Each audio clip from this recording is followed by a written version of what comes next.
एथी का कहला मगह भाषा में का कहले करे रिश्तेदारी रिलेशन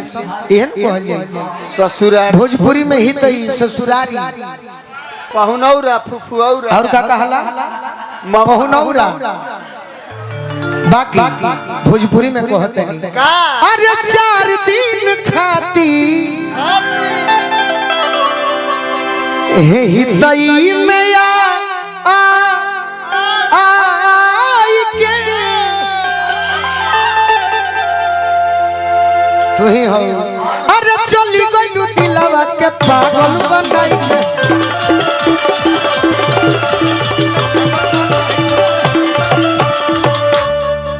हो 4 दिन खाती हे तई में आई के ये केवल नाचने वाली नहीं है, संगीत को पहचानने वाली है। तनी गलती हुई तो बताई है। 4 दिन खाती हे तई में आई के अरे चली गइलू दिलवा के पागल बनाई के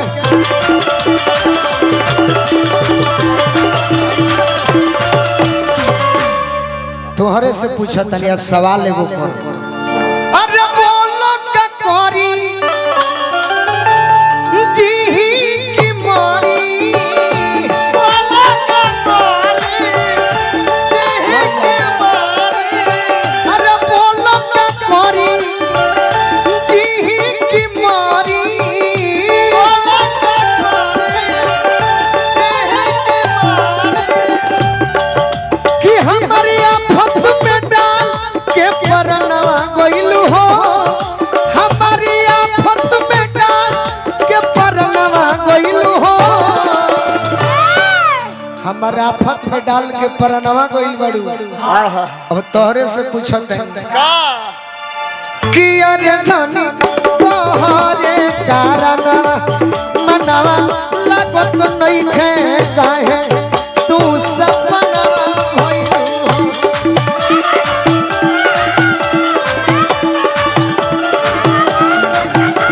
तनी हाय ले ला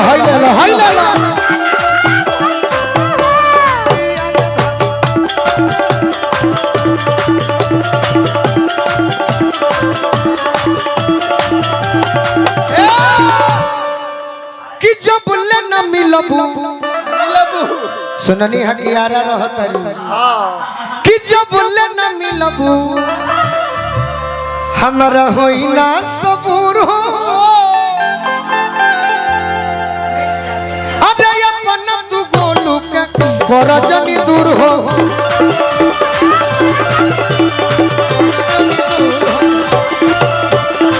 जब ले न मिलबू होई ना सबूर हो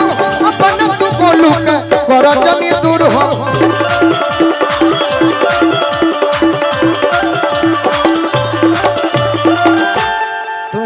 तू ही हो तार बड़ाई करत नहीं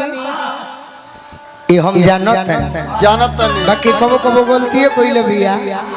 अरे कोई के करार तू होइलू भरा तू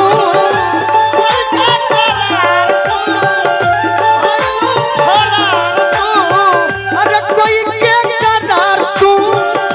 होइलू भरा तू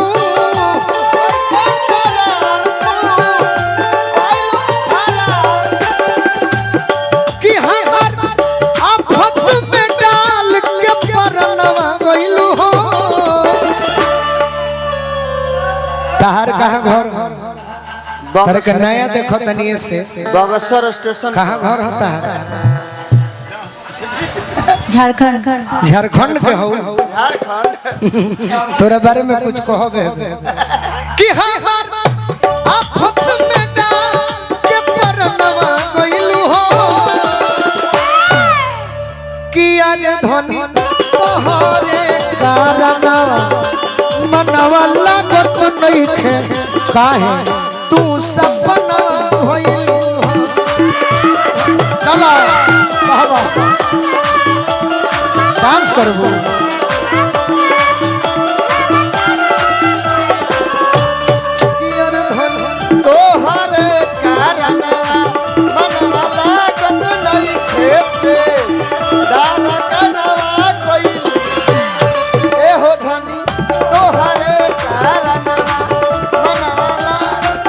कमर मारो तारी तेज धार अगर हई मार देबू तो 5 लाख। अरे धन तोहरी करनवा मनवा लागत नहीं खेत बीच में धार कनवा कोई तोहरे करनवा मनवा लागत नहीं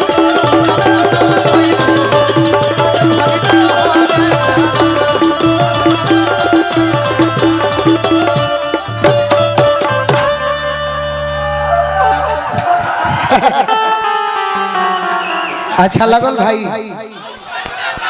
लगल लो